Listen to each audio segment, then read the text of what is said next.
Free audio post-production by alphonic.com.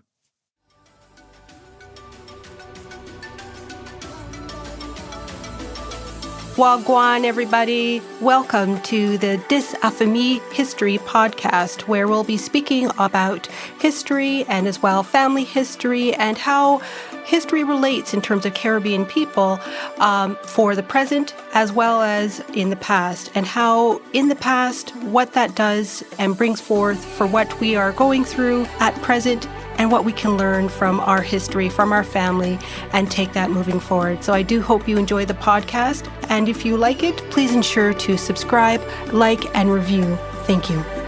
Welcome to Dis Affamie History Podcast with your host, Wendy Aris. Today, we're honored to welcome Dr. Danielle Gibbs, a UK-based genealogist whose passion lies in helping others reconnect with their roots in England, Jamaica, and beyond. Her love for uncovering family histories has taken her deep into centuries of records, stories, and ancestral connections. This passion led her to establish her business, Genie Dance, where she supports others on their own genealogical journeys. Whether you're just starting out or have been researching for years, Dr. Gibbs's expertise and insight will inspire you. In this episode, we'll explore the vibrant histories of Jamaica and Trinidad and Tobago, the determination it takes to trace your lineage, and how one woman's mission is empowering communities to reclaim their stories. So sit back, relax, and let's dive in to the conversation. I just wanted to thank you so much, Danielle, for coming on to the podcast, Dis Affamie History, to speak about your business and, of course, how you research in terms of with genealogy, family history. So before we start, I'll have you just do a brief introduction of yourself. Mm-hmm. Thank you very much, and thank you for having me on your podcast. I'm Dan's, and I am fairly early in my professional career as a genealogist, but I research for people, their ancestors in Jamaica and in England, and also my family research for myself in Jamaica and in Trinidad, and for my husband in England and Finland. Perfect. Thank you so much for that. And I guess, would you be able to tell us, how you start about Genie Dance and the primary focus of your genealogy business? So Genie Dance came about from, personally, I'd been looking to tell my daughter, my first child, about her ancestors. And my husband's side, I'd met his Finnish and English grandmothers, but I could tell her lots about those families, but I realized I couldn't actually tell her much about my family at all. And I was like, hold on a second. Why have I not been asking questions? Why have I just accepted this limited amount of knowledge? So I started asking the questions, and I started digging, started getting a lot of answers on my Jamaican side, and then I was just absolutely bitten by the bug. And then it came to, I enjoyed not only making those discoveries about my ancestors for myself, but also sharing those with close and distant family, telling them more about our shared ancestors. And then one day I was sitting there at my mother-in-law's house, and my husband's brother-in-law said, oh yeah, he'd really like to know about his family. So I pulled out the laptop and I started searching on Ancestry and finding bits about his family. And I was like, wow, actually, I'm enjoying this, for doing this for him, not necessarily for me, but doing it for his family. And thought, I might like to do this for more people. And I found that I find it just as rewarding rediscovering those ancestors for other people as I do for myself. And that was really the birth of Genie Dance. It's like, okay, well, how can I do this for more people outside of that friends and family circle? Perfect. So that was what pretty much, motivated you to just start then go to the next level of starting a business. Yeah, there's just a lot of people out there who want to know about their ancestors, but they either don't know how to, or they don't have the time to do it, or they don't have the research skills to do it. I was lucky, my background in science and researching there, I got my PhD. That gave me some excellent research skills. Although it's a very different field, that ability to research and collate data and be critical when you're looking at it, that can be so important in genealogy research. So I was able to draw on that and use that, whereas a lot of people don't have those skills necessarily. And some people also don't have the money. There's subscriptions to things like Ancestry, and other sites can add up after a while, and it's not feasible for people to be able to do that. So I can kind of step in and use my skills, use my resources to do that for them. Mhm. No, absolutely, because it does take a certain skill set, and grateful that you're able to transfer those skill sets that you have to be able to do this, because it does take you thinking not only within the regular line, but definitely outside of the box as well to capture some of the information that you need. So, what were some of the unique challenges of conducting, I guess, genealogical research, especially in Trinidad and Tobago? So doing the research, as I said, I did my Jamaican, Trinidadian side, my husband's Finnish, and the English side, and they all have their own difficulties, but Trinidad was by far the most difficult one to research. Um, and you've got the normal difficulties that you get with trying to research your Caribbean ancestors, of changing names of people, not only for use of pet names, or in the Indian system where they're only using a first name and they weren't using surnames, it's just the father's first name, so that makes it difficult. But in the whole changing from slave names to Christian names and things like that, you've also got the difficulties of accessibility of the records with slavery, the indentureship records, and there's quite a culture of not asking. Children weren't meant to ask. It seemed to be rude to ask about your ancestors and your elders. You don't say, "Oh, well, what was my grandmother's name?" That's not what you call her. So you don't need to know this information. So you've got all of those difficulties. But in Trinidad, there's just the accessibility of records in general. Most countries where you try and look at doing research, you'll find that you can, if it's not available online, like for Jamaica, you've got civil records and parish records available on Family Search. You can spend hours going through individual records, just searching for a needle in a haystack, and sometimes you find it, and that's brilliant. In other places, you've got to apply to the registry office and pay for certificates. And that takes time and it takes money, but you can still progress. In Trinidad, it is incredibly difficult. There's no online records. To try and access records, civil records, is very, very difficult from abroad. And even when you go in person, it seems to be quite a lot of people, when you talk to them, they just say, "Oh, well, no, you can't get those records. You're not allowed to get them." And even just trying to get family members to say, "Can you go to the records office and, ask for this?" But I don't think you can. And it's a real hurdle. And then indentureship, because my Trinidadian ancestors are Indo-Caribbean, whereas my Jamaican ones are Afro-Caribbean. So in the indentureship case, it hasn't had as much attention, I suppose, slavery has had.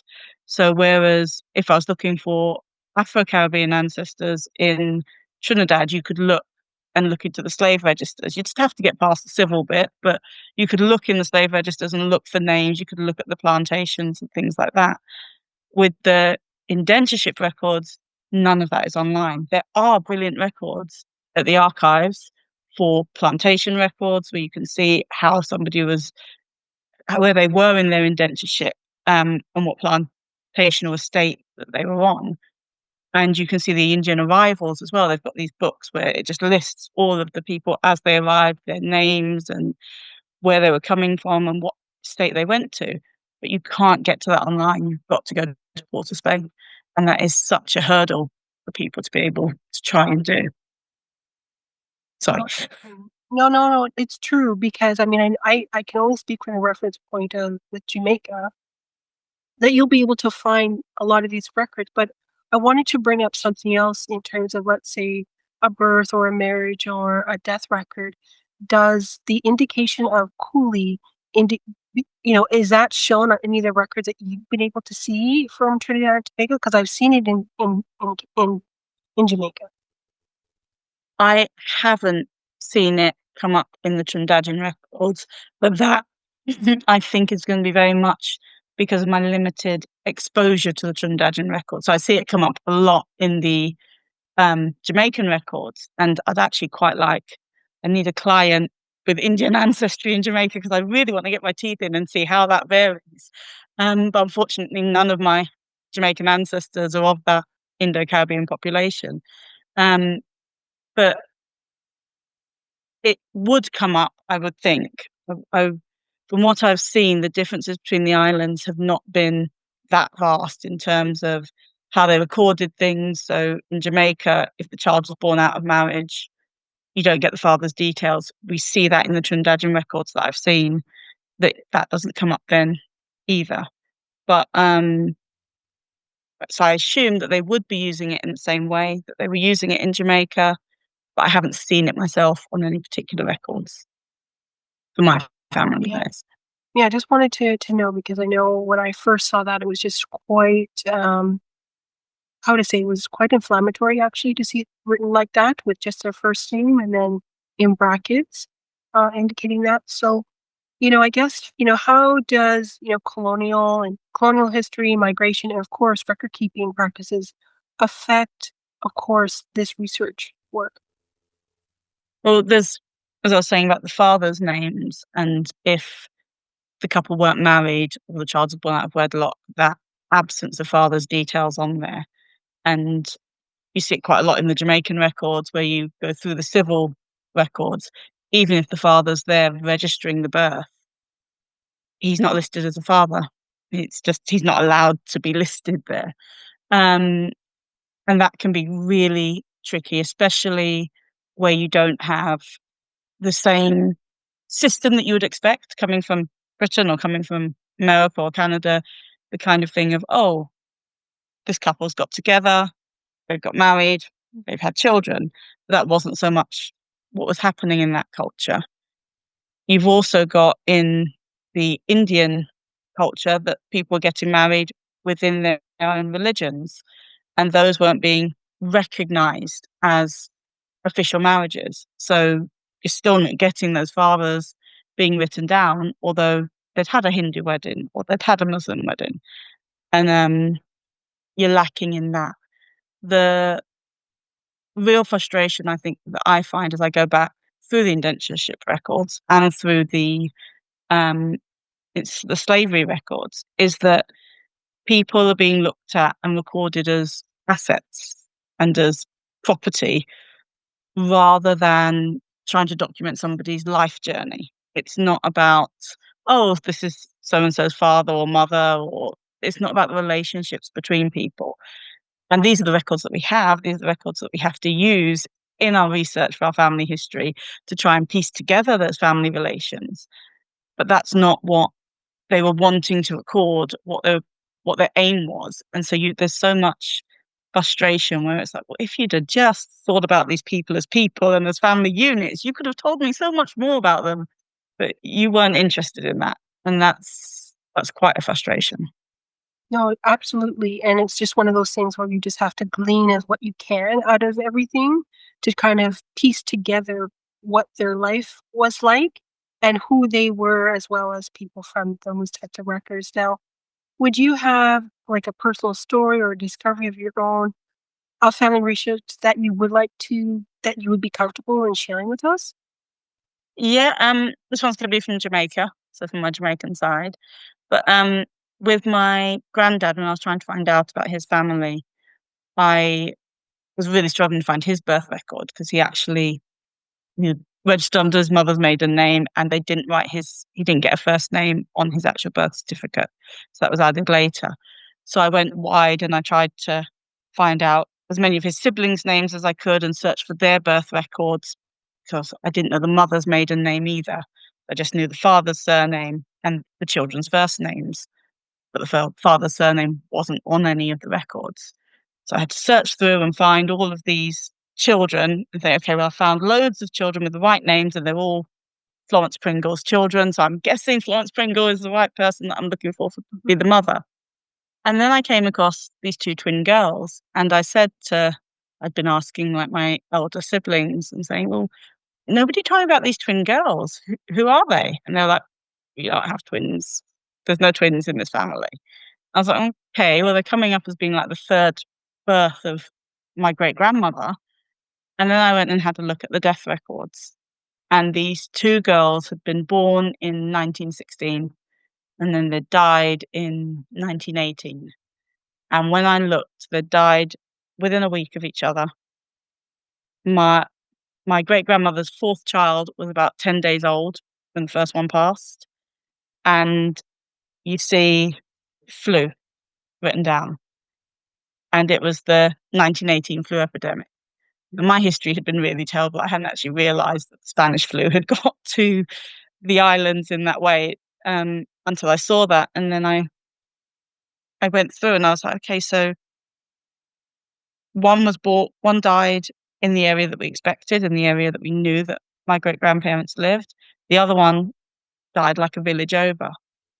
And I can't help but think my great grandmother was sitting there with this 10-day-old baby. You look through these records, and I have a tendency, because you can in the Jamaican records, of when I find a record, I tend to flick back for a few before and a few after just to see what was happening in the area at the time. And as you do, like 5 entries before the first one died, people are dying of fever, fever, fever, fever. And then it becomes flu, flu, flu, flu, flu. And it's like, okay, so this is like at the very start, this epidemic coming. So she's sitting there, she's just had a baby. She's seeing, oh, you hear that so-and-so's died, so-and-so died. And she's seeing that happening. And then her 2-year-old daughter gets sick. And then her twin sister gets sick. And then one dies. And did they sit there and make a decision of saying, that person knows how to heal over there. Let's take the daughter over there and take her to that place to see if we can save her, basically. And I get emotional when I think about it, just because it makes you realize it's really easy to look at the records and see a name and a date and a place and you're just collecting data. But when you kind of try and look around the certificates and things that you find, you start to see the stories and the people and the humanity. And you can only think that my great grandmother must have been producing antibodies, and that's what saved that 10-day-old baby who grew up to be a man who had a long life. But it must have been so scary. And to be able to look through those records and find this, and now our family knows about these girls. We know about Leigh and Rachel, and we can remember them, whereas because they were so early in her children, the ones who had been alive were still very young. Mm-hmm. So when they grew up, they've either forgotten or they've not talked about it, maybe because it was upsetting, and they've been forgotten from the family. Those girls were lost to us, and there's so many lost children out there in our family histories that we don't remember, and we can look back through our family history and find these children and remember them, and that they lived, they mattered. There was so much love around their life and probably so much devastation around their death. And that kind of disappears if we don't search for it and find it, and then we can, bring it back. So that's one of the things when I was researching that made me go, wow, and then go, I want to do more of this. It's not just about getting the data and the names and dates and so was born then and died then. It's about finding traces of the emotions that they felt in their lives and the things that were happening with them. Yeah. No, thank you so much for sharing that, because that is so very true, that you'll find things that you weren't expecting because, again, either someone was aware of it or most times people were not aware of it. So thank you so much, because that is very true. And I guess, this leads me into my next question. Like, why do you believe that genealogy is so important, especially for Caribbean communities and, of course, descendants of the diaspora? I think it's hugely important for that kind of preserving these stories that we have in our families, wherever your ancestors are from. I think that's an important thing. Our ancestors, all of them had their hardships that they went through and fought through, and we can honour them in remembering that. But being part of the diaspora, especially the diaspora in Britain, it can be a hard thing to be over here. It can be really difficult to just hold on to your identity and hold on to your worth with a lot of the microaggressions and systemic racism that you have living in the West. So being able to rediscover your ancestors, to build upon that connection and remember who you are and who you came from, I think that is so important in just a bit of your toolkit to help you survive out here, really. Um, and I really think that that's something that a lot of the diaspora, especially as we get further and further away from that 20th century migration that happened, a lot haven't been to the Caribbean. They haven't visited their islands. They're losing touch with the culture, with the history. A lot don't know their history either. And like when I was going through the Spanish flu epidemic, it was very easy to realize I've got gaps in my history. And the more you can't do family history just on its own, you have to cover geography, you have to cover history, and that exposure it makes it personal as well because you're looking at your ancestors at that time, but it increases your knowledge of the history. And if we don't know our history, then we're just going to repeat mistakes. We need to know our history to be able to go forward and to know who we are. No, I couldn't agree with you more. I definitely believe it does center you, especially being in the West. And it gives you a sense of a belonging for what it is that who you come from, the stories that are there, and of course, as you said, the resilience and the characters, because some things do get passed on. It just becomes innate within us, right? Yeah. So, you've also worked with DNA. What was your introduction to DNA genealogy, and how do you use it alongside the traditional research methods? Um, so when I was younger, I was a questioning child, so I did ask a lot of questions about who we were and where we came from. And one of, like, I didn't really have a name for what I was because I'm a mix of Indo and Afro-Caribbean. So I didn't really have a name for myself. A girl at school said, "Oh, so you're a coolie?" And I said to my mum, "Guess I'm a coolie." She was like, "No, no, we don't say that." I was like, "Okay," but so I was always wondering, like, what am I? Um, and my elder sisters would say, "Well, if you get get a mixing pot, and you get a bit of this and a bit of that, and you stir it all up, that's us." So a couple of years ago, I actually did a DNA test with 23andMe just to see what's in that mix. And that was really interesting. And I saw some DNA matches. I thought, okay, that's cool. And didn't really think much of it. But I also started doing the family history about that time. And I saw some names come up and I asked one of my older sisters about it. And she was like, "Oh, that name, they're family friends of ours." And I was like, okay, well, they're coming up as related. So started digging and it actually turned out that this man was the grandson, I think, of my great grandmother's half sister. And I was able to use that connection to find my great grandmother's father because we had no idea who he was. And he wasn't on the birth certificate. And we had no clues at all. But that half sister had got married. And when she got married, her father's name was on the marriage certificate. So by piecing that through, I was able to say, oh, they're not family friends. They're relations.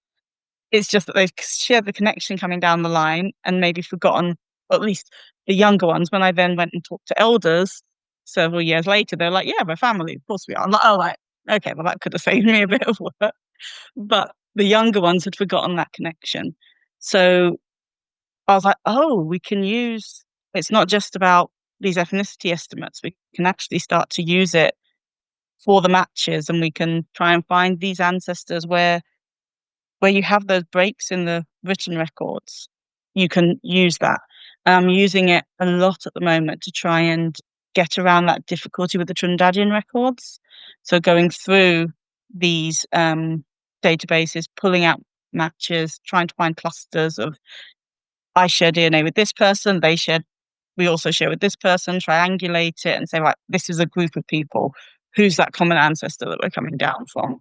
Trying a bit of DNA painting and things like that, just to plug those gaps. And it can be so helpful when it's used in that way.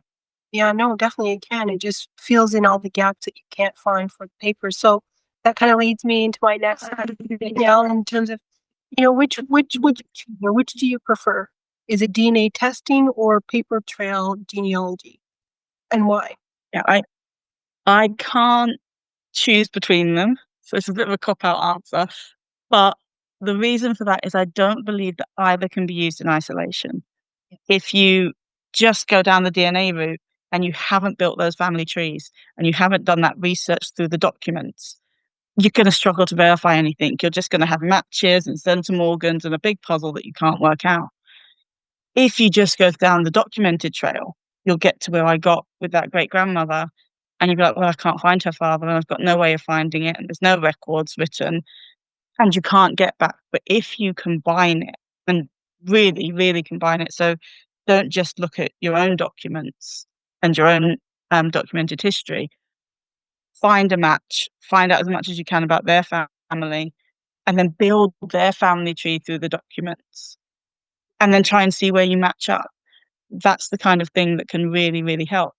And then take, I suppose, the inverse of that, look at your DNA painting, find those segments that you now know come from one root ancestor, and then look at your other matches and say, they've also got that segment of DNA. They must come from that root ancestor. So you can kind of do it in both ways, to use the records to find out who your matches are, and then use your matches to find out who other matches are, and then find the records that matches them. It's got to be interconnected. And I think some people go just down one path and they don't want to look at another, or they think another one's not quite as good or as useful. And I think they're missing out on a lot that it can do for you. No, definitely. I think you said it well. It has to be a blend of them both to use. So, what, Daniela, that you could tell for people to, what kind of expectations would you set to someone just starting their family history journey, especially in the Caribbean context? So keep an open mind, I think, is the biggest thing I will say. We get past a lot of stories down, and there can be grains of truth in all of these stories. But if you hold on too tightly to them sometimes, it can send you down that wrong path. So gather as many stories as you can. Talk to your elders, really, any elders you can, even family friends. If they're living in the area, they may know a lot of your family history because people talk. But find out what your oral history says, because once that's gone, it's gone. We can't use DNA to get oral history back. We can't use records to get oral history back. That's that third bit in that triangle that you really need to use, that oral history to help you. To look at your oral history, take things with a pinch of salt, but don't disregard them just because they seem like completely wild. One client, she said, "Oh, my grandmother says we come from Egypt, but I don't believe that. I don't see it in the DNA or anything like that." And I was like, "Okay." And then I took her back to the start of to emancipation. We got back to about there, and we saw that just after emancipation, her ancestors were living near a plantation called Egypt, and it was like,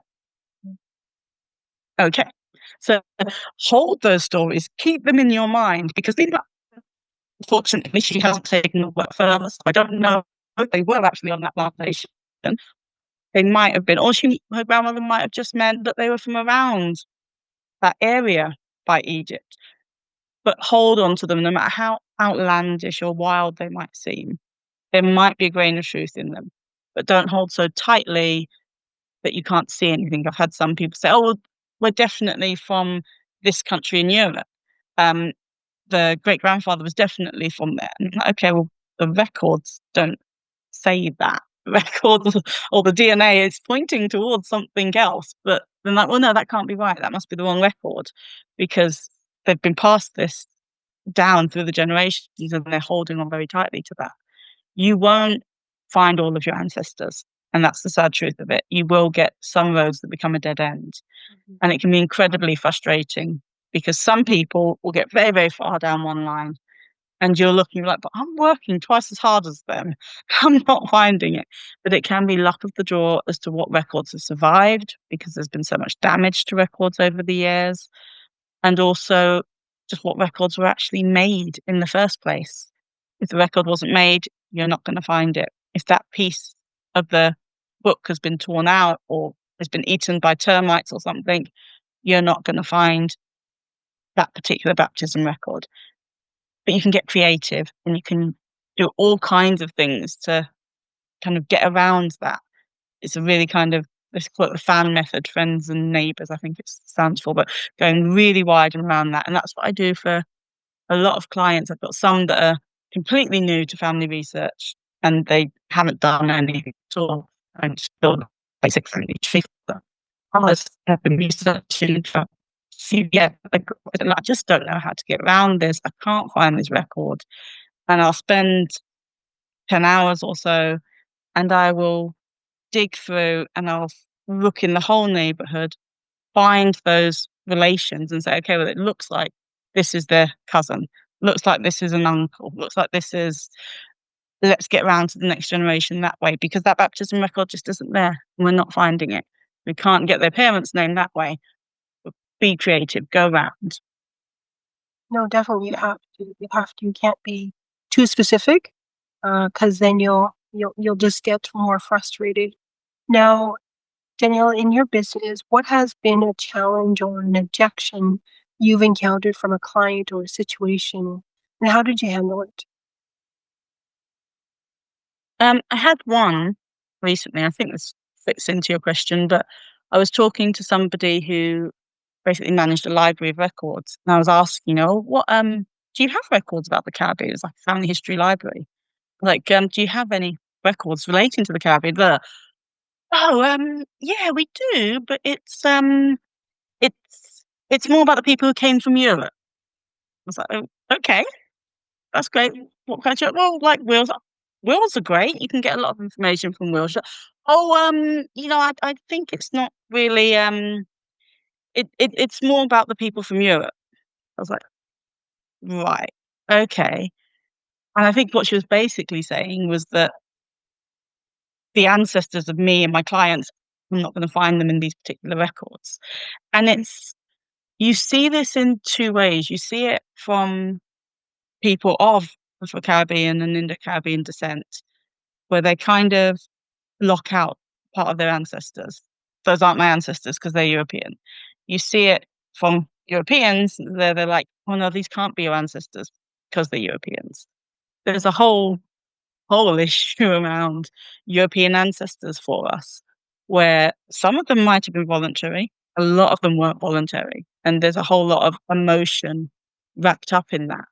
But they are still in that ancestral path.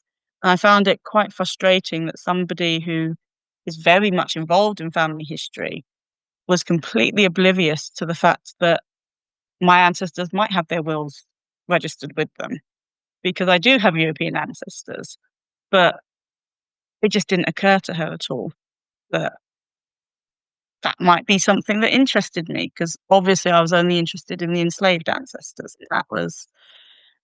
It's tricky and it is personal. Some people don't want to, and that is absolutely their prerogative to not dive into that side. But for me, I look at it that they are my ancestors, and whether they would be happy with me being their descendant or not, that's not up to them. So that's me and that is my history. And I get a little bit of glee sometimes because I'm like, oh, how do you feel about me telling your story? You probably don't like it, but it's it's part of our makeup and part of who we are. And sometimes it feels a bit like the elephant in the room where people just don't want to acknowledge.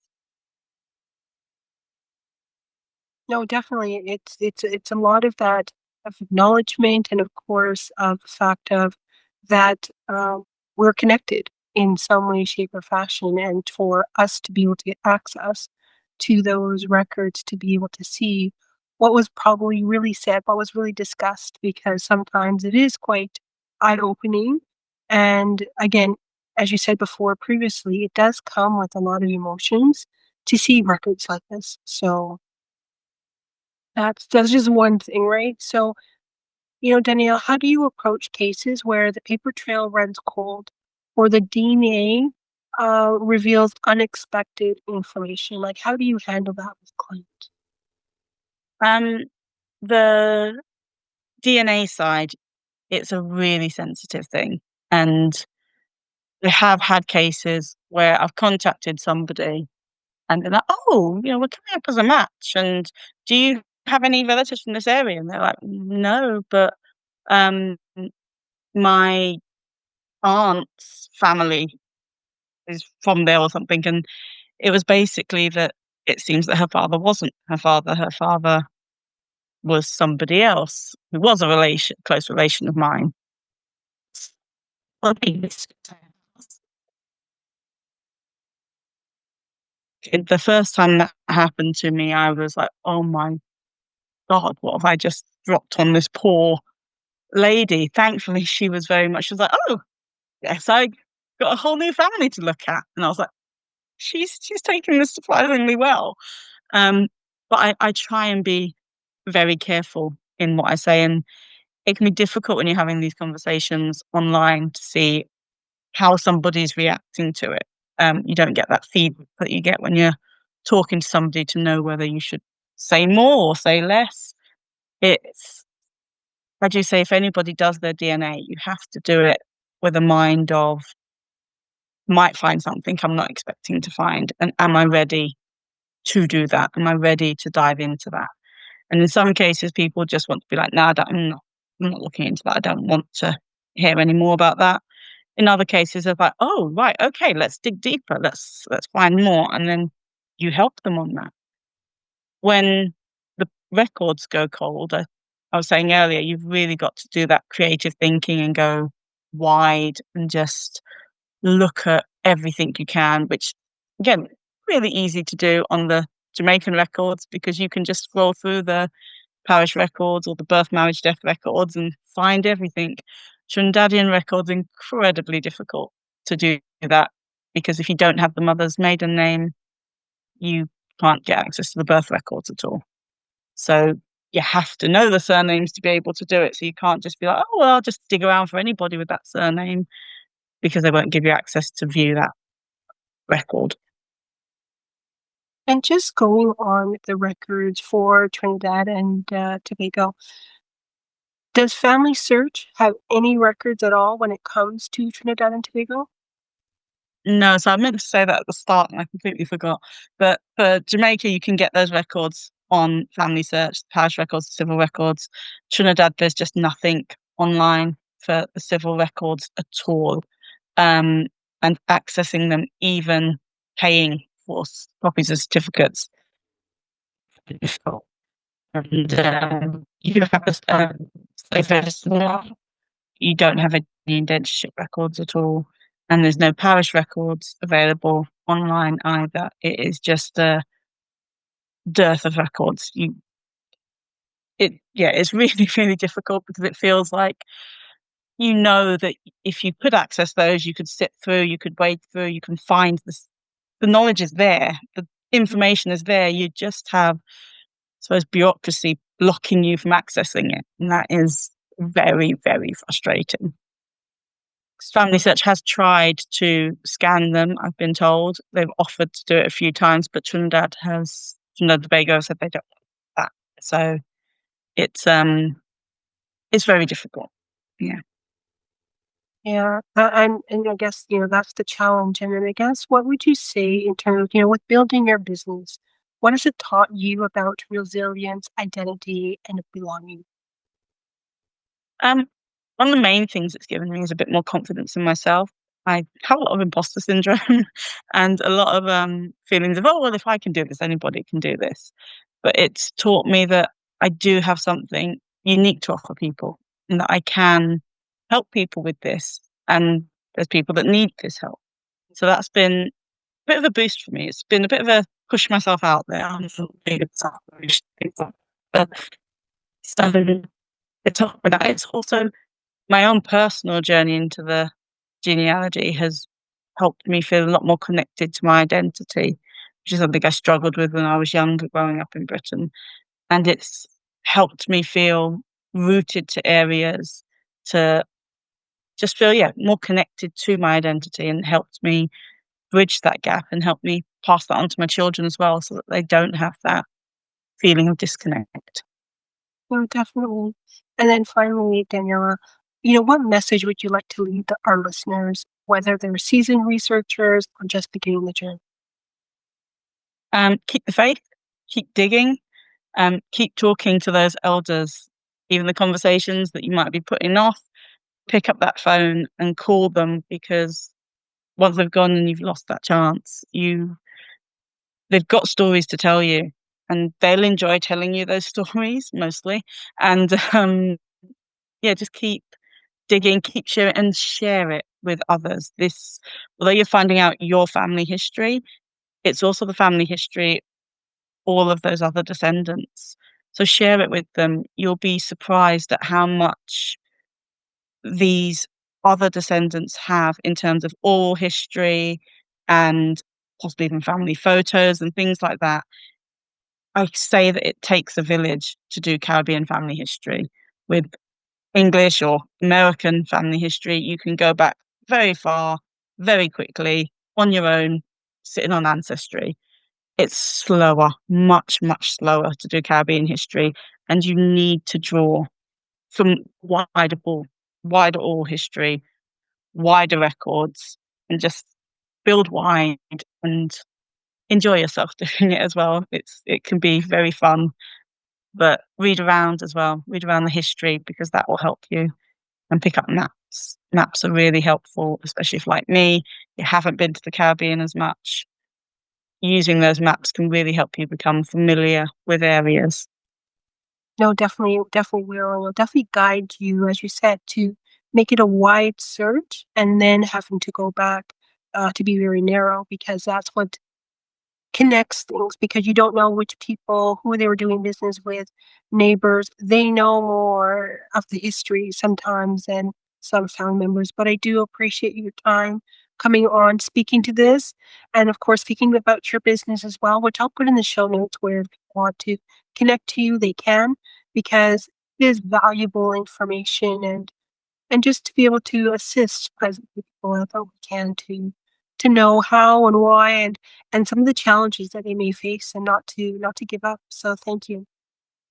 Well, thank you. I've had a great time. I love talking about family history. It's one of my definite passions. So thank you very much for having me.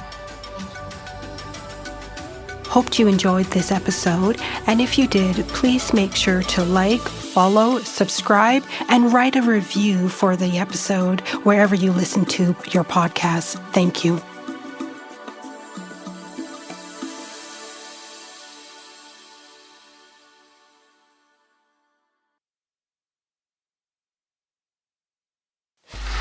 Free audio post-production by alphonic.com.